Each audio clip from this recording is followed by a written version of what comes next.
What's up, guys? Welcome back to Newswave. So later on this week, Nintendo will be talking about this previous fiscal year with sales numbers, how many Switch systems they sold, updated numbers for different titles, and they'll be talking about projections for the next 12 months and how many Switch systems they're looking to sell there that potentially could give an indication as to if they are actually planning a revision. And based around a recent report from Nikkei, they could be talking about some massive numbers, and we'll go over that one here today. Also, we're 6 weeks out from E3, and wouldn't you know it, we're starting to see what appear to be some leaks get out a bit early, some around Battlefield 6, and yes, even Elden Ring. And we're also going to talk about some early sales for new Pokemon Snap, as well as Returnal. Guys, if you enjoy these videos, make sure that like button helps out a ton. And if you're new here to the Spawn Wave channel, make sure you subscribe down below. And we're going to start today with Returnal, as there is one bit of controversy around this game, a bit of an argument right now going on within the Returnal player base that has to do with checkpoints or some way to kind of save your progress mid-run. See, right now, if you play Returnal, you're basically going on different runs over and over again, trying to get a bit further into the game and getting some of the permanent upgrades that will allow you to really shortcut your way around different parts. But if you make one complete run, there's no way to really stop and save and then turn your PlayStation 5 off completely. You would have to put into rest mode, and rest mode still has people a bit concerned, a little paranoid around all of that, as we have seen some PS5s brick since launch because of rest mode. Well, it does look like at least Housemarque right now is paying attention, as they tweeted this out, saying, "We hear the community and we love you all. Nothing to announce now, but keep playing and enjoying the challenge as you can." And they linked to a conversation about this specific topic with this save feature. I don't think it'd be an issue to have some sort of temporary save that would then be destroyed if you reload it, so you just can't keep reloading it over and over and over again, just a way for you to step away from it, or put your system in, just turn it off, not put it into rest mode. Because like I said, there's still concern around it. This is a game that could be evolving over time with updates, and we'll see if that's something that Housemarque decides to move on. Also, the final demo for Resident Evil Village did release. That's that 60-minute demo with like the castle and all this. And of course, it comes out on all platforms, right? So it's not like the Xbox, PlayStation, and it's out on PC. And wouldn't you know it, over on PC, they figure out how to reset that 60-minute timer. And we can actually over here to Eurogamer, where they even went over some of the steps, which includes disabling your Steam Cloud for Resident Evil 8 demo, download the Steam Achievement Manager, delete your local save files, start Steam Achievement Manager, select Resident Evil 8 demo, remove achievements and stats, and then confirm, and then boom, there you go. The timer is reset, so you get another hour. And at this point, I think I'm ready for the game to just come out, right? Like, there are already more and more leaks getting out there. It appears that more retailers have broken street date. We have like a full completion time on it, like how long it takes to get through the game, and a bunch of scenes getting out there. So plot details are already being discussed heavily online. So for me right now, I'm just trying to get to the end of the week and get this game, because the demos have already sold me. Now it's just about avoiding a lot of the talk and spoilers online right now until I get to Friday. Oh, and we had some potentially sad news for Crash Bandicoot and Spyro fans, and that has to do with Toys for Bob. We can see this post up here from Instagram from the Toys for Bob official, saying Toys for Bob is proud to support development for Season 3 of Call of Duty Warzone and look forward to more to come. And they say, let's go dev squads. And this does mean that apparently Toys for Bob has been moved off of the idea of doing a Crash or a Spyro game. They just did Crash 4, It's About Time. It came out, didn't sell the best. That's the biggest problem here, is it just didn't really take the world by storm. I think like Activision figured it would after the success of the Insane trilogy. Then here's a brand new Crash game, and it had a hard time just getting into the top 10 for the NPD results. And then they did bring it out on the Switch later, right? Like this past, month or so, and it jumped from 65 to 15 on the NPD charts. So you know what? If they had got it out on the Switch alongside the other platforms when it first released, it probably would have done a lot better, maybe in the top 5. But unfortunately, it does look like they have all been moved over to Call of Duty Warzone, and that's where Activision makes their money, so that's just a safe bet for them. And they're working towards the end of the year to make sure they have a new Call of Duty game ready and more updates for Warzone. It's hard to say if this is a temporary thing for Toys for Bob, and maybe they eventually move back over and start development on another Crash game or Spyro, or maybe something else from their catalog of IPs. But for now, Toys for Bob will most likely be working on Warzone, at least for the next year or so. And guys, with some of the quick news out of the way, let's get into the bigger stuff. Let's start right away with Nintendo and their financial report that will be coming up this Thursday. They have it marked on their Nintendo Investors Relation for May 6th, and you can go on here and kind of look at their schedule months in advance. So I've been kind of looking at this for a while now as we work towards this week, because it will tell us if Nintendo has at least plans for increased Switch sales going into this year, which could potentially tell us, okay, they have some big plans. That could be Breath of the Wild 2 coming out in this next fiscal year, something I feel like a lot of us expect, or maybe a Switch revision, something else that would work to spike sales. Basically, we're going to look at this report. They're going to tell us, okay, we're going big with the Switch next year, and then we're all going to say, okay, why are they going big with the Switch? I mean, it could be that it's just popular, but if they can do more than they did this past fiscal year, which they bumped up their expectations to like 26.5 million systems. That's a lot of systems. Can they do more? Well, let's take a look over here. This is from Nikkei through VGC, where they say Nikkei, through their paywall, reported on Tuesday that Nintendo has asked its manufacturing partners to increase Switch production to 30 million units for this fiscal year. They'd be ending March 31st, 2022. That is massive, by the way. We're talking now in the realm of DS numbers, okay? We're done with Wii. We're moving into DS now, but we can go on further for a quotation from Nikkei's article saying, the company has approached a number of parts makers about increasing production. Several officials admitted to us that they are considering expanding production. The company is also expected to add a higher end model with higher image quality, and this will be the first additional model of the Switch since the Nintendo Switch Lite, which was released in September 2019 and made it more portable. A spokesperson for Nintendo responded, there is nothing we can tell you about production numbers and higher end models. And that's exactly what I would expect Nintendo to say. Why would they start talking about the idea of a revision unless they're ready to actually talk about that, and in which case they would release a trailer, a press release, all this thing, big blowout for information, like one morning when they just dropped all the info about the Switch Lite, just out of nowhere. Hey, new model is coming this September. That's what they would do here with the revision, but once again, we'd probably be able to read into at least their forecast for this next fiscal year and figure out something is going on. Now, 26.5 million, if they did hit that, and I think they did, because this last year was kind of inflated with everything that was going on. Obviously, we saw Animal Crossing explode off the sales charts, and they were seemingly moving through systems at a rapid pace because people were at home looking for things to do. And all three companies have admitted that we could be in a year coming up that's going to be a bit of a downturn from this past year as people start to go about their lives as we go forward through the next 12 months or so. But let's say Nintendo did have a Switch revision. Let's say they did have Breath of the Wild 2. You know what? They might be able to stay even with this past fiscal year's numbers, but they could even actually go up. Like if they hit 30 million, they're able to produce that many in the first place.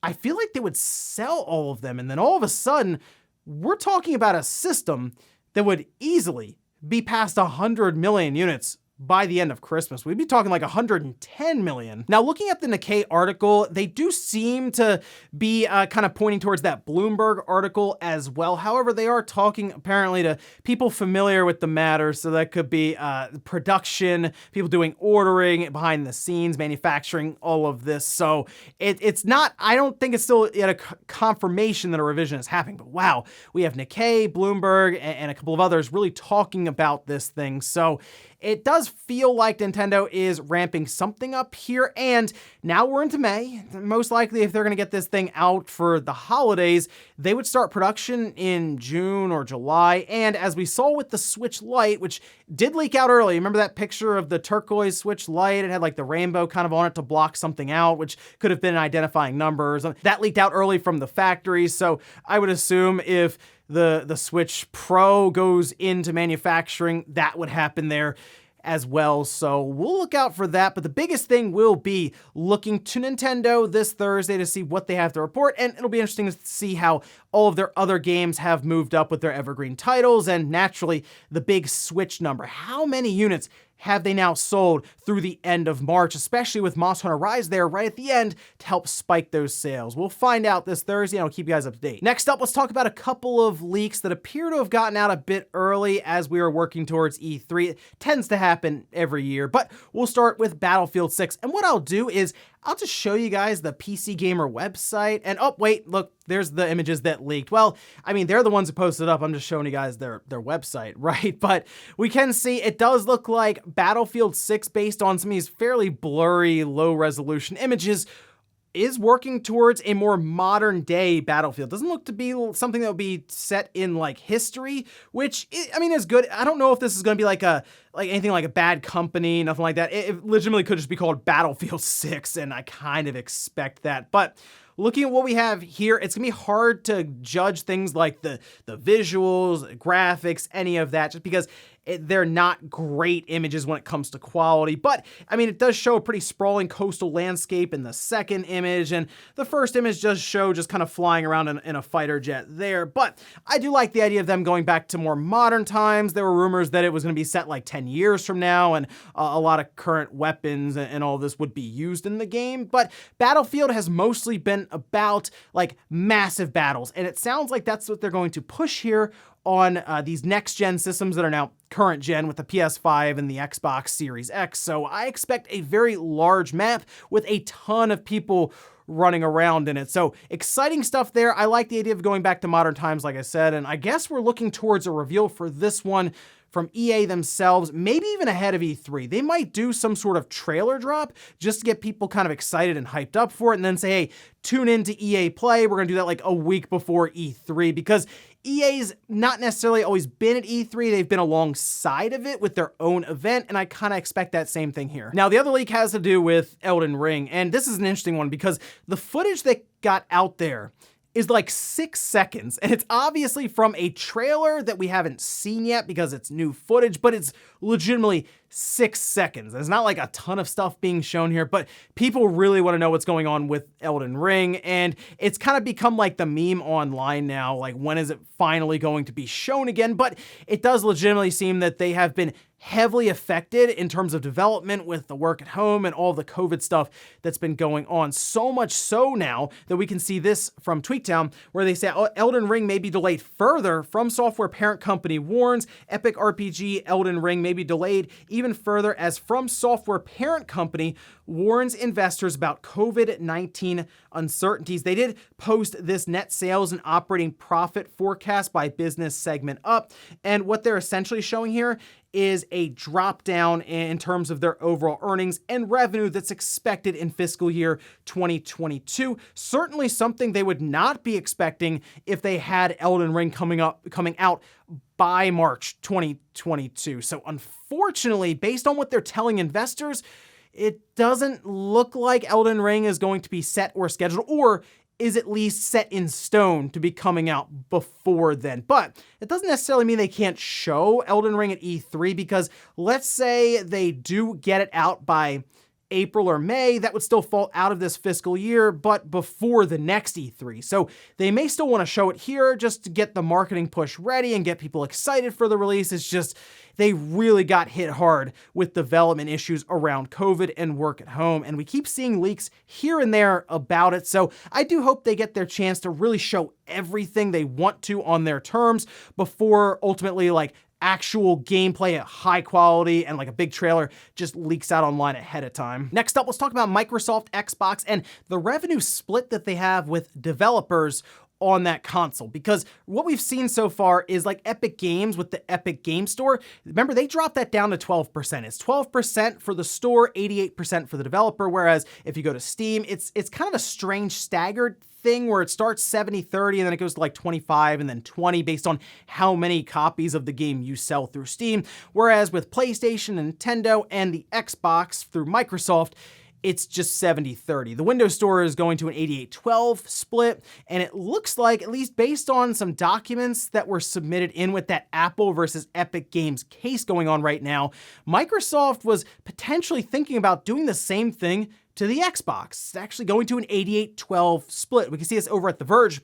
where they say Microsoft had been planning to cut its Xbox Store cut to just 12%, according to confidential documents filed in the Epic Games versus Apple case. The software maker details its store fees and changes in a document from January, where it also lists the 12% cut to PC games. Remember, it did announce that last week. While most of the important parts of the document are redacted, one page reveals Microsoft also wanted to reduce its 30% store cut on the Xbox console side. But before everyone gets a bit too excited here, they did respond to The Verge's request for comment, and they said, we will not be updating the revenue split for console publishers. That's from a Microsoft spokesperson. So at this time, we at least are looking at this like, oh, wow, they had actually planned that or thought about it, because we do see that they went forward with it on the PC side. But if they did that on the Xbox side, wow, that could really shake the game up with consoles in general. Because think about that. Microsoft would be taking a fairly large hit. I mean, going from 30 to 12, that's a lot of money. But all of a sudden, the developers, third-party publishers would be like, well, we want to advertise that one and that system. So all of a sudden, every game would most likely be like, okay, well, let's make sure that Xbox logo is really big at the end. Let's make sure there's Xbox branding or something in the trailer so we can have people realize, oh, this is on the Xbox. There is an effect there because obviously third-party developers would have a reason to push the Xbox version. I guess Microsoft looked at it though and was like, that is a lot of money to lose right now. They got to get those Game Pass subscribers up. I'm telling you, everything hinges on Game Pass growing and growing and growing to the point where they don't necessarily have to care about Xbox Live Gold.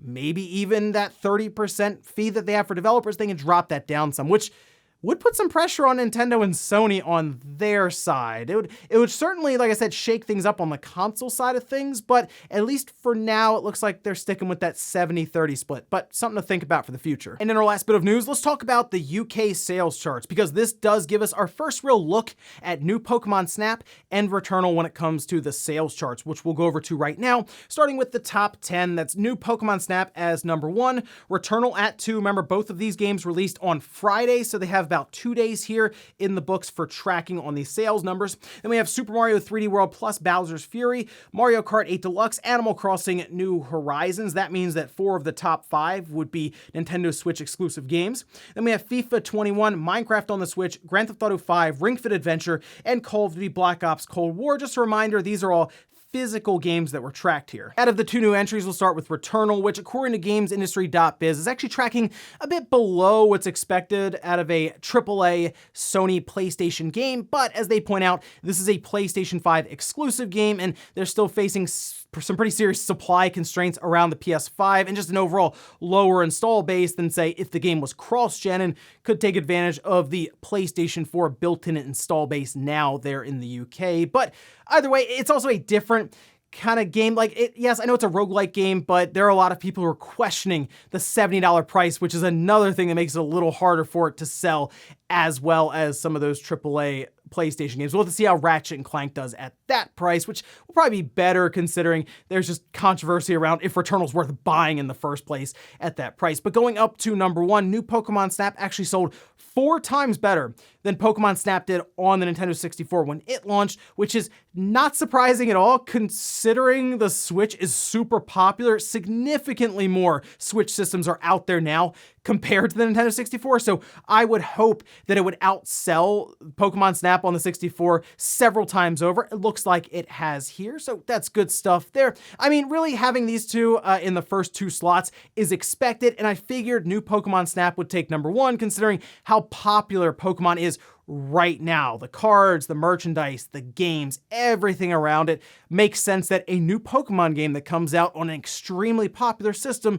would just immediately jump to number 1, but good to see Returnal in there at number 2. I'm having a lot of fun with it, so I do hope more and more people give the game a try as we go along. And before we go to the comment of the day, we're here with the poll that I posted up yesterday, where I asked, will Elden Ring be at E3? 31% of you said yes, it will have a big blowout for info, and 69% of you said no, the missing Elden Ring saga continues. Someone call up Jeff Grubb, am I right? But looking at this, I really want to say it'll be there because I feel like it's time to at least show something. We've seen a lot of leaks, gameplay, promotional stuff. It almost does feel like they're building up towards a fairly large showing, and something at Microsoft's event would make sense considering that's where it debuted years ago, and just get people really excited for the game, because now there's a lot of people who get excited over 6 seconds of a leaked trailer. Imagine what people do if they have 5 minutes to show at E3. And we'll finish up with the comment of the day, as you're seeing here. This is from Nep saying, how crazy would it be if the re-reveal for Halo Infinite